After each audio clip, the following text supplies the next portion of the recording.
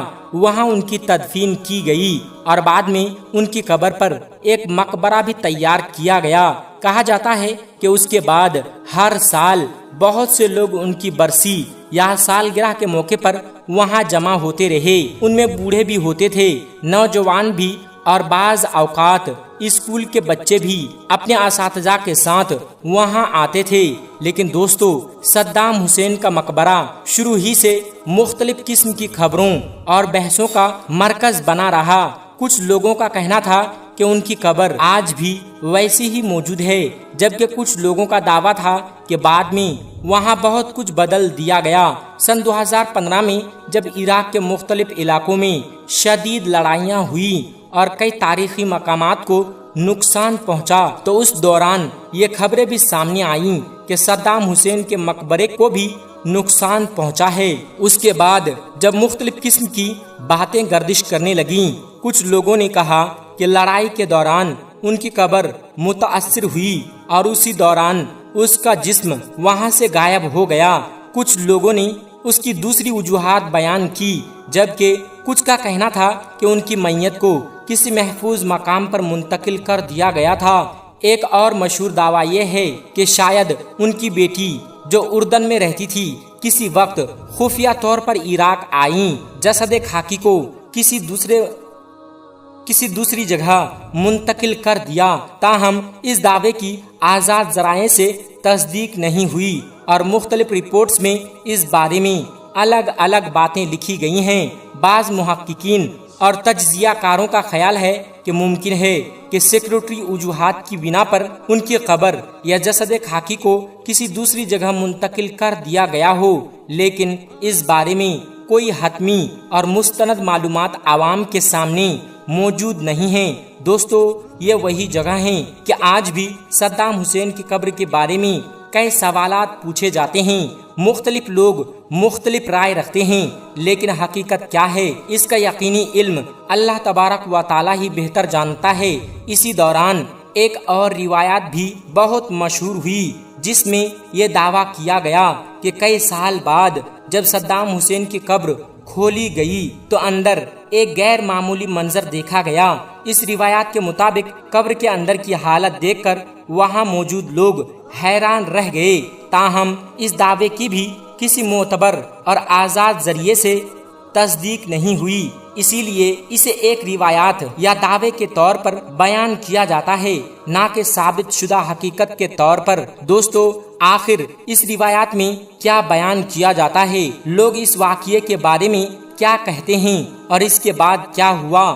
انشاءاللہ دوستو، جیسا کہ ہم نے بتایا، صدام حسین کی قبر کے بارے میں کئی برسوں سے مختلف قسم کی باتیں اور دعوے گردش کرتے رہے ہیں۔